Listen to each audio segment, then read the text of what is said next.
So just talking about, picking up on the first part about retail worker assaults. So this would be a Class E felony? Yes. Would this be bail eligible? No.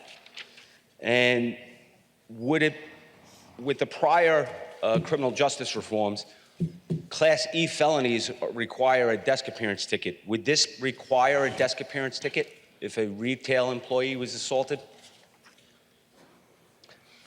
Checking.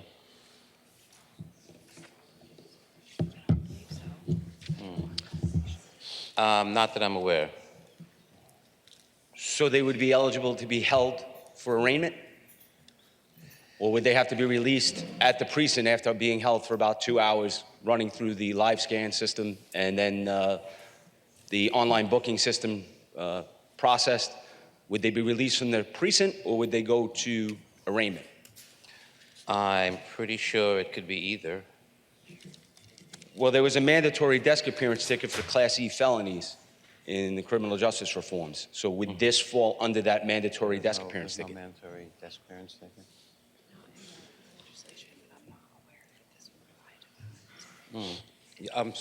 Say it again, please. So under the prior criminal justice reforms, Class E felonies, they were required to be giving a desk appearance ticket upon initial arrest, which meant there would be a court appearance at a later date. With the with raising it to an assault E felony for a retail worker, with this current statute, when it gets implemented, would it be required to be, the offender be required to be issued a desk appearance ticket at the precinct level? I don't see anything in the legislation to the contrary. So since it's not in the legislation, the current legislation to fix that or to amend that, so then that would still fall under the prior requirement for a desk appearance ticket? First of all, the legislation says a Class E felony, so it would fall under the category of a Class E felony, and there would be a desk appearance ticket. Okay. So then it would be a court appearance at a later date when it's set by the desk appearance ticket, the appearance date, whatever that date comes down. Well, as you know, that's what a desk appearance ticket is. Oh, I know, but I'm doing this as a clarification so people understand what is in this legislation, what's in this bill, so the public will be able to understand what the ramifications are. So that's the reason why I'm asking these questions. Okay. When it comes to the retail worker assault, it gives a definition of a retail worker shall mean any person whose usual place of work is a retail establishment. This shall include, but is not limited to, an employee of the retail establishment, an owner of the retail establishment, or a person who works in the retail establishment under arrangements made between the person and the establishment. Retail establishment shall mean any physical business or commercial entity engaged in the sale of goods, merchandise, or services directly to consumers. The question that I have with that, say you have a supermarket and we'll say Stop and Shop, and you have a Boar's Head delivery person that's stocking the shelves. They don't make sales directly to consumers. Would that fall under, they would be covered under the part that would say made between the person and the establishment? I believe it says here, and you read it just a few seconds ago, or it says, or a person who works in the retail establishment under arrangements made between the person and the establishment. So therefore, that would be taken in. Okay, that's a clarification question that I wanted to make sure that we had, because if you had a contractor that was coming into the business, say they're having some renovations done to their store, and they have an electrician working there, would that person be considered under that? Say the electrician gets assaulted while he's in the establishment. I don't think that would fall under the word arrangement within that scope. But the people who are there because they're involved with the actual work of the store, whether it's the situation you described with the So whatever that was, boar's head, that would be taken in. okay, so like you say you have an electrician that's working on the refrigeration system.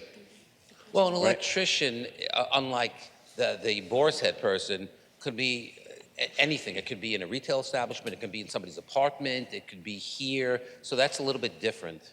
So I don't know that that would be the same. Well, that's the clarification that I wanted to see if we can get on the record, because as we've just discussed in our back and forth here, there could be a broad definition here.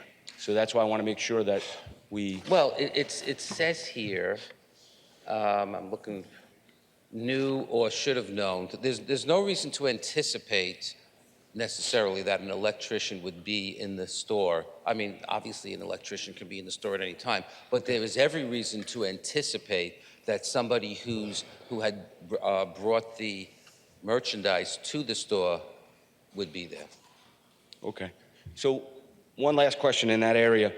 Would a delivery person off-premise be included under this legislation? No, I don't see anything in here that would suggest that.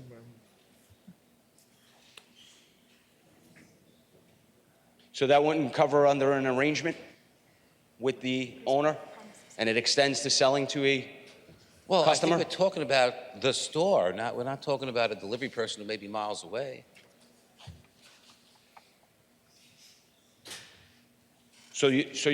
So under this legislation, it would have to be in the actual physical location of the retail establishment. Yeah, that's what I would say that. In the store, on the property. Okay, so it doesn't extend to anybody that's delivering. Okay. All right, moving on to the judges with the stalking, assault, and aggravated harassment. I'll pass that With this- along to the, Okay. Thank you, Madam Chair. Yes, Mr. Reilly. So would this be bail eligible?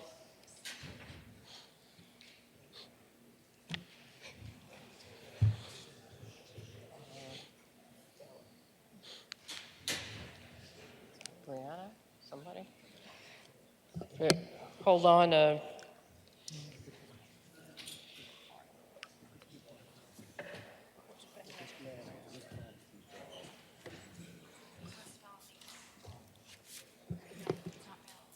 No, it's not that, because we already do have assault on a judge, and this is now aggravated assault on a judge. Right, so, but the aggravated harassment part, would that be bail eligible? No, And would it be DAT mandatory as a Class E felony? I'm sorry, Mr. Would Reilly, can you? Would it, same questions I had for Mr. Dinowitz before with the other part, would this be DAT mandatory, desk appearance ticket? Yes, Okay. I'll go down to the next one, harassment of transit employees. Would this be DAT eligible as well? But I think it, you tell me the answer. You know the answer? Transit, the assault on the enhanced transit assault. Yeah. Yes, they would be issued a desk appearance ticket. all right, so they wouldn't be bail eligible. Okay. Yes. With regards to the petty larceny with the aggravated, with the aggregate number in different areas and different establishments. Now, would that be DAT eligible? Meaning that the aggregate amount goes to $1,000, creating it in, making it into an E felony? No, that would not be bail eligible. But it would be desk appearance, it would be a DAT eligible? Yes. Okay. Staying there for a minute, are there any adjustments in this legislation for law enforcement and district attorneys to comply with the discovery statutory requirements that can result in automatic dismissals? No, they are not. All right.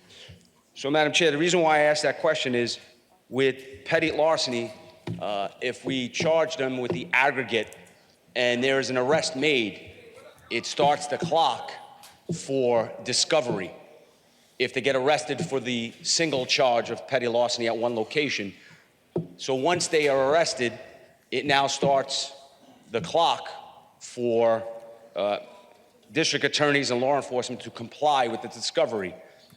If the investigation leads to them determining that there were possibly 9 other locations, that would now increase it to the felony of over $1,000. They may need more time. And is there anything that is in the legislation that would allow them to get an extension for that discovery proceedings?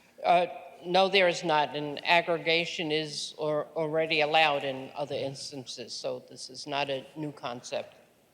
Aggregation's already allowed in where?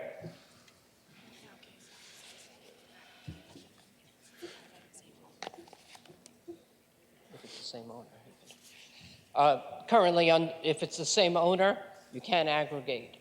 This is different owners, so. Right. So But if you have. I guess what I'm saying is that there is a process that already exists. What, in discovery? We're not changing the current Okay. process. Okay. All right. Are there any changes to raise the age, specifically where it applies to loaded firearms possessed by 16 and 17-year-olds? No, Okay.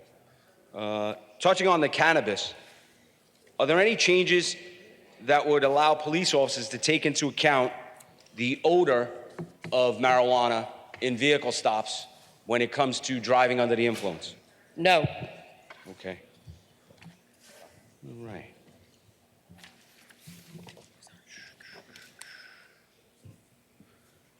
Thank you, Madam Chair. Mr. Speaker, on the bill. On the bill, sir.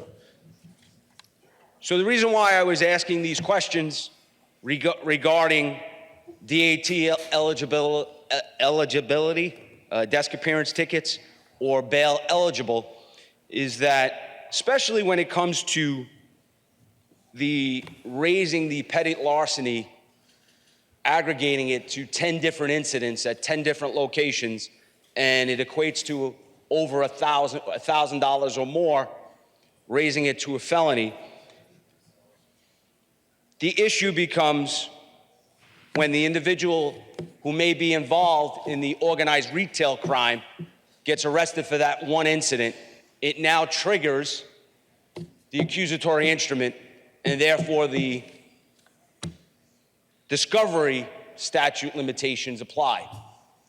And allowing district attorneys and law enforcement to continue an investigation where now they may discover a month prior there were 8 other locations, and now that money, the items that were stolen would raise that threshold. It could cause an issue with an automatic dismissal for that first arrest when the discovery cannot be met within the 45 days or whatever the time period is. That's why I think it's very important that we revisit the discovery aspect to ensure that we account for having complete investigations and ensuring that we really stop the ongoing organized retail theft. And when we talk about organized retail theft, we're not talking about those that are stealing because they're hungry or stealing because, they really don't have the means. We're talking about those that are really stealing so they can make a profit off of selling things like we do in this bill on the internet or right outside the store maybe that they actually stole it from. And this is an ongoing problem where they're hitting neighborhoods across the city and the state. So I think if we really focus on ensuring that we can prosecute them under the statutes that we are going to pass, we really need to make sure that we touch on that discovery. So, Mr. Speaker, thank you.